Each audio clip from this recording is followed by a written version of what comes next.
हैं भय बिन भाव न उपजे और भय बिन होए न प्रीति। भारत ने चीन के फ्रंट लाइन को तोड़ दिया है, तो वहीं तालिबान पे भारत अमेरिका का चक्रव्यूह निकल कर सामने आया, जिसमें फंसेगा तालिबान। तो वहीं चीन ने भेज दिए न्यूक्लियर बॉम्बर। इसके अलावा बहुत कुछ। आइए जानते हैं इन खबरों को विस्तार से। जब कभी युद्ध होती है तो दो चीजें मायने करती हैं। एक होता है टैक्टिकल वार और दूसरा होता है स्ट्रेटेजिक वार। टैक्टिकल हमले में दुश्मन देश को संभलने का मौका नहीं मिल पाता है। संभलने से पहले ही उसके जो घातक हथियार होते हैं, जो पहली पंक्ति होती है जिसे फ्रंट लाइन कहा जाता है, उसे ही बर्बाद कर दिया जाता है। और एक बार वो बर्बाद हो गया तो फिर स्ट्रेटेजिक हमला किया जाता है जो नेस्तनाबूद कर दे। सामने वाली लाइन जो किसी देश को बचाने के लिए खड़ी है, अगर वो ही गिर गई तो फिर अंदर बर्बाद करना आसान हो जाता है। पहली पंक्ति में ही खास करके विमान रहते हैं, मिसाइल डिफेंस सिस्टम होता है और कई ऐसे घातक हथियार होते हैं जो कोशिश करते हैं दुश्मन को अंदर नहीं आने देने के लिए। और पहली पंक्ति ही टूट जाए तो फिर बाकी बर्बाद करना कोई बहुत बड़ी बात नहीं होती है। चीनी कमांडरों को भारत ने एक बहुत बड़ा सिरदर्द दे दिया है, एक इतना बड़ा सिरदर्द जिसकी उन्होंने कल्पना भी नहीं की थी, क्योंकि किसी फ्रंट लाइन को तोड़ने की बस की बात अगर किसी की है इस वक्त तो वो रूस की है, अमेरिका की है या फिर इजराइल की है। इन तीन देशों के अलावे चीन को ऐसा लगता था जैसे खास करके चीनी फ्रंट लाइन को भारत तोड़ ही नहीं सकता है। वैसे दुनिया के सारे बड़े देश रूस, अमेरिका, चीन, फ्रांस, भारत, ब्रिटेन और उत्तर कोरिया के पास ऐसी मिसाइलें हैं जिसे हम कहते हैं ICBM, इंटरकॉन्टिनेंटल बैलिस्टिक मिसाइलें। इसका इस्तेमाल तभी होता है जब स्ट्रेटेजिक हमला करना होता है, यानी युद्ध बहुत लंबा चल रहा है या फिर युद्ध काफी बड़ा है, तो लंबी दूरी के ये मिसाइलें इस्तेमाल होते हैं। अब स्ट्रेटेजिक हथियारों को तो युद्ध के मैदान में ले जाने की जरूरत होती ही नहीं है। युद्ध के मुख्य मैदान से बाहर रहकर भी लंबी दूरी तक दुश्मन पर हमला करने वाले इन हथियारों का इस्तेमाल किया जा सकता है। पर अब जो रिपोर्ट आई है वो रिपोर्ट ये बता रही है कि भारत ने टैक्टिकल टेक्नोलॉजी में चीन को तो पछाड़ ही दिया है, बल्कि रूस को भी चुनौती दे दी है। अब भारत के पास वैसे हथियार आ चुके हैं जो चीन के फ्रंट लाइन की ताकत को और युद्ध की तैयारियों को कुछ दिनों में ही ध्वस्त कर देंगे। और जो एक्सपर्ट के रिपोर्ट हैं वो ये कह रहे हैं कि 24 महीनों में भारत ने अपने आप को पूरा बदल दिया है और अब भारत रूस और इजराइल के बराबर आ गया है, खास करके टैक्टिकल हथियारों में। और चीन से काफी आगे निकल चुका है भारत। अगर चीन ये सोचकर भारत से लड़ने आया है कि कुछ दिनों में युद्ध खत्म हो जाएगा, हम युद्ध जीत जाएंगे, तो ये चीन की बेवकूफी है, क्योंकि टैक्टिकल टेक्नोलॉजी में चीन को पछाड़ चुका है भारत और उसकी फ्रंट लाइन को तोड़ने की क्षमता हासिल कर चुका है। तो वहीं दूसरी तरफ चीन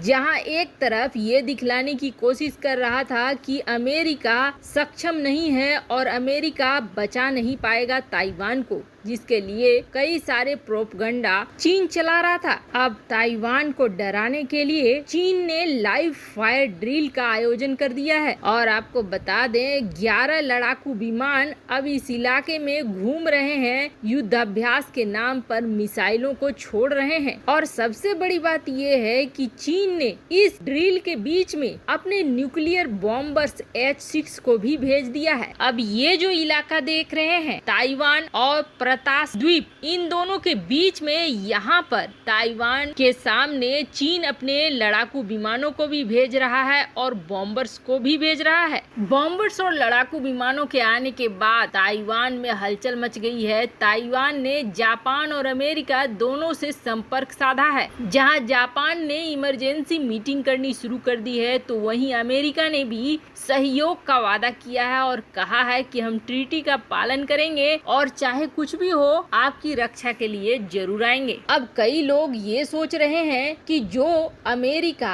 अफगानिस्तान से भाग गया वो अमेरिका क्या ताइवान की मदद करेगा और क्या भारत की मदद करेगा। तो दरअसल आपको बता दें सेंट्रल एशिया में एक बड़ा खेल चल रहा है, एक बड़ा चक्रव्यूह चक्रव्यूह चल रहा है और इस चक्रव्यूह में बहुत कोई है जो फंसने वाले हैं, खास करके रूस, चीन और पाकिस्तान। ये इस चक्रव्यूह का बहुत बड़ा हिस्सा बनने वाले हैं और बहुत बड़ा शिकार बनने वाले हैं। जो लोग ये सोच रहे हैं कि भारतीय एनएसए या भारतीय प्रधानमंत्री मोदी इस सोच से बाहर हैं और अफगानिस्तान की स्थिति बदल रही है और जिसका सीधा प्रभाव पड़ेगा, तो ये बात तो सही है कि प्रभाव इसका पड़ेगा, लेकिन इसका प्रभाव बिल्कुल अलग पड़ेगा। पहली बात तो ये कि आखिर रूस इतना खुलकर सपोर्ट क्यों कर रहा है तालिबान का। दूसरा पॉइंट ये निकल कर आ रहा है कि आखिर 20 सालों की ट्रेनिंग दी, फिर अचानक से तालिबान के सामने अफगानिस्तान की सेना ने कैसे सरेंडर कर दिया। और तीसरा पॉइंट निकल कर ये आ रहा है कि आखिर मुल्ला बिरादर को अमेरिका ने क्यों छुड़वाया था पाकिस्तान के जेल से, और यही मुल्ला बिरादर क्यों बनने वाला है राष्ट्रपति। और आखिरकार इस चक्रव्यूह में शिकार कैसे बनेगा चीन। तो पहले पॉइंट से शुरुआत करते हैं। रूस को ये दिख रहा है कि सेंट्रल एशिया में एक मौका है कि वो यहाँ पर एंट्री ले सकता है। सेंट्रल एशिया रूस का सपना रहा है। ऐसा इसलिए क्योंकि यहाँ पर ये तजाकिस्तान, उज्बेकिस्तान, ये सारे देश हैं और इन सारे देशों की सुरक्षा की जिम्मेदारी रूस ने ली हुई है। साथ ही साथ यहाँ से वो एक रोड भी बनवाना चाहता है ताकि सेंट्रल एशिया को जोड़ा जा सके रूस के साथ। इसलिए रूस कई दशकों से ये सपना पाले हुए है कि यहाँ पर उसका प्रभाव जमे। इसलिए जब रूस की तालिबान के साथ मीटिंग हुई तो ये सेटिंग हो गई। तालिबान ने समर्थन मांग लिया, रूस ने भी समर्थन दे दिया कि हम आपकी सरकार आने के बाद कुछ भी नहीं करेंगे, कोई विरोध नहीं करेंगे, हम आपके सपोर्ट में खड़ा रहेंगे, लेकिन आपको भी हमारे सपोर्ट में रहना होगा। ये डील हुई रूस और तालिबान के बीच में, जिसका प्रभाव दिख रहा है कि बार बार रूस सपोर्ट कर रहा है